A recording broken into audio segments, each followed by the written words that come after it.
खुदा बाप और बेटे और उल कुदस के नाम से आमीन। मसीह में आप सब की सलामती हो।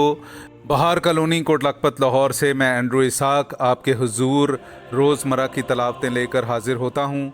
तो मेरे अजीज़ों, आइए हम भरपूर ईमान के साथ आज की तलावतें सुनते हैं। खुदावंद की तरफ रुजू कर और गुनाहों को तर्क कर। हमारे लिए आज की पहली तलावत यशुआ बिन सिराख की किताब, उसका 17वां बाब 20वीं से 23वीं और फिर 25वीं से 28वीं आयत तक। बस खुदावंद की तरफ रुजू कर और गुनाहों को तर्क कर, उसके हुजूर में आजिज़ी कर और ठोकर खिलाने में कमी कर। हक ताला की तरफ फिर और बदी से रू गर्दां हो और नापाकी से इंतहाई नफरत कर। खुदा के अहकाम और कवानीन जान और अपने इरादे में और खुदा से दुआ करने में मुस्तकिल रह। शरीरों की गुमराही में ठहरा ना रह, मरने से पेशतर सिताइश कर, क्योंकि मुर्दा इंसान की तरफ से सिताइश का होना नामुमकिन है। जब तक कि तू जिंदा और साहिब सेहत है, खुदावंद की हम्द कर और उसकी रहमतों पर फख्र कर। खुदावंद की रहमत और मुआफ़ी उन लोगों के लिए कैसी अजीम है जो उसकी तरफ रुजू लाते हैं। इंसानों के अंदर सब कुछ समा नहीं सकता, इसलिए कि बनी आदम गैर फ़ानी नहीं।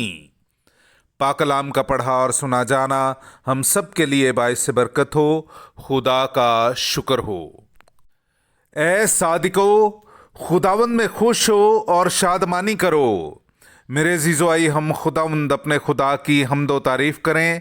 मैं आपके सामने पढ़ूंगा ज़बूर नंबर 32, उसकी पहली से दूसरी और फिर 5वीं से 7वीं आयत तक। मुबारक है वो जिसका गुनाह बख्शा गया है और जिसकी खता ढांपी गई है। मुबारक है वो आदमी जिसकी तकसीर खुदावंद हिसाब में नहीं लाता और जिसके दिल में मकर नहीं। मैंने तेरे पास अपने गुनाह का इकरार किया और अपना कसूर नहीं छुपाया।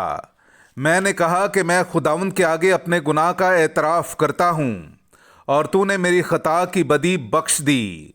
इसलिए हर एक दीनदार तंगी के वक्त तुझसे दुआ करेगा। जब बड़ा सैलाब होगा तो वो भी उस तक नहीं पहुँचेगा। तू मेरी जाए पनाह है, तू मुझे मसाइब से बचाएगा, तू निजात के जश्न से मुझे घेर लेगा। पाक कलाम का पढ़ा और सुना जाना हम सब के लिए बाइस बरकत हो। खुदा का शुक्र हो। खुदावंद का कलाम जैसा दर हकीकत है कबूल करो, ना कि ये समझकर कि ये किसी आदमी का कलाम है। हालेलुया। मेरे अज़ीज़ों, आइए हम आज का इंजीली इक़्तिबास सुनते हैं। इंजील मुक़द्दस बाम ताबिक मुक़द्दस मरकस, उसका 10वां बाब 17वीं आयत से लेकर 27वीं आयत तक। और जब वो निकलकर राह में आया, एक शख्स उसकी तरफ दौड़ा आया और उसके आगे घुटने टेक कर उससे पूछा, ए नेक उस्ताद, मैं क्या करूं ताकि हमेशा की ज़िंदगी हासिल करूं? यीशु ने उससे कहा, तू मुझे नेक क्यों कहता है? कोई नेक नहीं मगर एक, यानी खुदा। तू अहकाम से तो वाकिफ़ है। जिना मत कर, खून मत कर, चोरी मत कर, झूठी गवाही ना दे, फरेब ना दे, अपने बाप और अपनी माँ की इज्जत कर।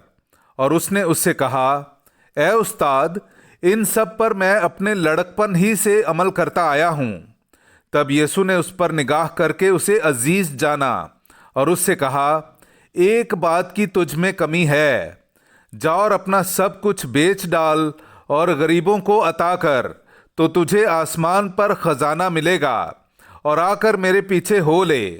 इस बात पर उसके चेहरे पर उदासी छा गई और वो गमगीन होकर चला गया, क्योंकि उसकी बहुत दौलत थी। तब यीशु ने नज़र दौड़ाकर अपने शागिर्दों से कहा, खुदा की बादशाही में दौलतमंदों का दाखिल होना किस कदर दुश्वार है। शागिर्द उसकी बातों से हैरान हुए। तब यीशु ने फिर मुखातिब होकर उनसे कहा, बच्चों, खुदा की बादशाही में दाखिल होना किस कदर दुश्वार है। सुई के नाके से ऊंट का गुजर जाना खुदा की बादशाही में दौलतमंद के दाखिल होने से आसान तर है। وہ نہایت ہی حیران ہو کر آپس میں کہنے لگے، پھر کون نجات پا سکتا ہے؟ یسوع نے ان پر نگاہ کر کے کہا کہ آدمیوں کے نزدیک یہ ناممکن ہے، لیکن خدا کے نزدیک نہیں، کیونکہ خدا کے نزدیک سب کچھ ممکن ہے۔ پاک کلام کا پڑھا اور سنا جانا ہم سب کے لیے باعث برکت ہو۔ خدا کا شکر ہو۔